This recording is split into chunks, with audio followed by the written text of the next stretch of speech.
요즘 현대차를 두고 나오는 이야기들을 보면요. 정말 두 가지 시나리오가 팽팽하게 맞서고 있습니다. 하나는 우리가 아주 잘 아는 자동차를 만드는 현대차의 이야기고요. 다른 하나는 이건 완전히 다른 새로운 미래에 대한 이야기죠. 오늘 이 두 가지 이야기를 한번 제대로 파헤쳐 보겠습니다. 자, 바로 이 질문이 오늘의 핵심입니다. 아니, 뭔가 앞뒤가 안 맞잖아요? 그렇죠. 자동차 판매 실적은 좀 주춤하고 있다는데 시장의 기대감은 오히려 막 활활 타오르고 있단 말이죠. 도대체 이 상반된 신호 뒤에는 어떤 진짜 이야기가 숨어 있는 걸까요? 자, 그럼 우선 가장 기본적인 것부터 짚어봐야겠죠. 현대차의 전통적인 핵심 사업, 그러니까 자동차 부문의 최근 성적표부터 한번 열어보겠습니다. 자, 여기 2025년 4분기 실적을 한번 보세요.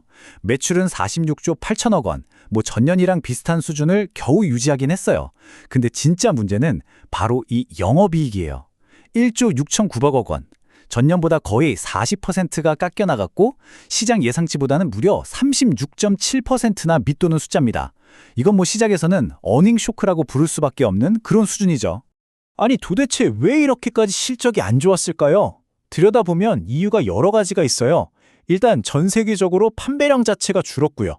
특히 우리가 미래 먹거리라고 생각했던 북미 전기차 판매가 56.4%나 급감했어요.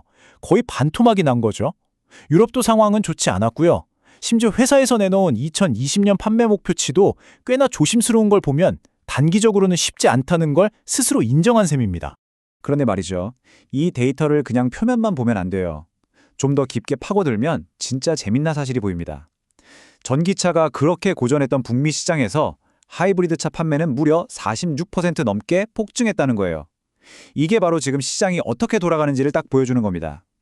전기차에 대한 열기가 살짝 식은 그 틈을 하이브리드가 아주 영리하게 파고들고 있는 거죠. 물론 장기적인 전기차 전략에는 빨간불이 켜진 건 분명하고요. 자, 여기까지가 우리가 아는 현대차의 첫 번째 이야기였습니다. 그런데 지금부터가 진짜입니다. 애널리스트들이 단기 실적 부진에도 불구하고 왜 현대차에 열광하는지 그 두 번째 이야기가 시작됩니다. 이 문장 하나가 모든 걸 설명해 줍니다. 흥국증권 리포트에 나온 말인데요. 이제는 피지컬 AI 서사에 집중할 시점이다. 피지컬 AI, 좀 생소하게 들리실 수도 있겠네요. 이게 뭐냐면요. 아주 쉽게 말해서 디지털 세상에만 있던 인공지능에다가 실제 움직이는 몸, 즉 로봇을 붙여주는 거예요.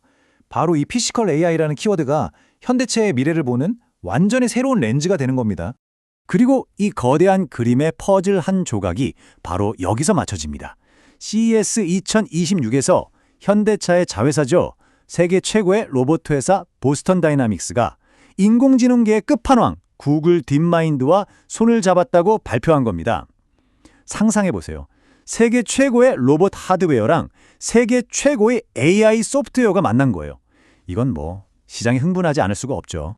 좋습니다. 그럼 지금부터 이 새로운 전략의 핵심 세 가지 축을 하나씩 뜯어보겠습니다. 모든 것을 가능하게 만드는 하드웨어, 바로 로봇부터 시작하죠. 짜잔! 바로 이 녀석입니다. 아틀라스. 현대차의 피지컬 AI 전략이 어떤 모습일지 눈으로 보여주는 가장 확실한 증거죠. 더 이상 SF 영화송 이기가 아니라 현실이 된 겁니다. 이 로봇 스펙이 장난 아닙니다. 한번 빠르게 짚어볼게요. 먼저 키는 1.9m, 웬만한 성인 남자보다 훌쩍 크고요. 몸무게는 90kg으로 아주 묵직하죠. 실제로 보면 존재감이 엄청 날 겁니다. 그리고 힘, 이게 중요하죠. 순간적으로 50kg을 번쩍 들어 올립니다. 이 정도면 공장 같은 산업 현장에서 꽤 많은 일을 해낼 수 있다는 뜻이거든요. 그리고 이게 그냥 우리 이런 것도 만들 수 있어요 하고 보여주기 식으로 끝나는 게 아닙니다. 보시는 것처럼 아주 구체적인 실행 계획, 로드맵이 있어요. 2028년부터는 당장 현대차 공장에 투입해서 일을 시키고 그때까지 연간 3만 대 생산 능력도 갖추겠다고 합니다. 그리고 2030년에는 주요 공정 대부분에 이 로봇들을 투입한다는 아주 야심찬 계획이죠. 여기서 현대차의 진짜 영리한 한 수가 나옵니다. 보통 이런 신기술은 만들고 나서 이거 누가 사주지 하는 게 제일 큰 고민이잖아요. 그런데 현대차는 우리가 살게 하고 스스로 첫 번째이자 가장 큰 고객이 되어버리는 거예요. 이러면 초기 수요 걱정 없이 안정적으로 사업을 키워나갈 수 있겠죠? 정말 똑똑한 전략입니다. 이 기술 이야기는 공장 안에만 머무르지 않습니다. 로봇 기술과 아주 밀접하게 연결된 자율주행 분야에서도 요즘 가장 핫한 엔비디아 같은 최고의 파트너들과 손잡고 기술력을 계속해서 끌어올리고 있습니다. 자, 이렇게 미래 기술 얘기를 한참 했는데요. 결국 가장 중요한 건 그래서 이게 돈이 돼? 하는 거잖아요.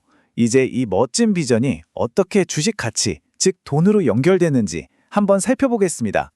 바로 이 숫자입니다. 47만 원. 이게 바로 흥국증권이 이 새로운 피지컬 AI 스토리를 근거로 내놓은 현대차의 새로운 목표 주가예요. 기존의 현대차를 생각하면 와, 정말 파격적인 숫자죠. 아니, 47만 원이라는 숫자는 대체 어떻게 나온 걸까요? 사실 계산법은 생각보다 간단합니다. 1단계, 2026년에 현대차가 주식 하나당 얼마를 벌지를 예측해요. 이게 56,104원. 2단계, 여기에 글로벌 경쟁사들이 보통 시장에서 몇 배의 가치로 평가받는지를 계산해서 적용합니다. 이게 8.4배. 마지막으로 이 둘을 그냥 곱하면 바로 목표 주가가 나오는 거죠. 자, 여기서 핵심 질문이 나옵니다. 왜 하필 PAR 8.4배를 적용할 수 있었을까요? 바로 앞서 길게 설명했던 피지컬 AI 스토리 덕분입니다. 이 이야기 하나가 현대차를 그냥 차 만드는 회사에서 미래 기술을 파는 테크 기업으로 바꿔놓는 마법을 부리는 거죠. 시장의 평가 기준 자체가 달라지는 겁니다. 이걸 전문 용어로 가치 재평가, 즉 리레이팅이라고 하고요. 자, 정리해보면 이렇습니다. 지금 현대차 앞에는 완전히 다른 두 개의 길이 놓여 있는 셈이죠. 단기적으로는 자동차 판매 부진이라는 현실적인 과제가 있고요. 장기적으로는 AI와 로봇을 만드는 거대한 기술 기업이 되겠다는 야심찬 꿈이 있습니다. 이 두 이야기가 부딪히고 섞이면서 지금의 현대차를 만들어가고 있는 겁니다. 그래서 마지막으로 여러분께 질문을 던져보고 싶습니다. 여러분이 보시는 현대차는 어떤 회사인가요? 그저 당장의 실적 부진에 허덕이는 자동차 회사인가요? 아니면 인공지능과 로봇이 인간과 함께 일하는 미래 공장의 청사진을 바로 지금 우리 눈앞에서 그려나가고 있는 위대한 선구자일까요? 이 질문에 대한 여러분의 답이 곧 현대차의 미래를 바라보는 관점이 될 겁니다.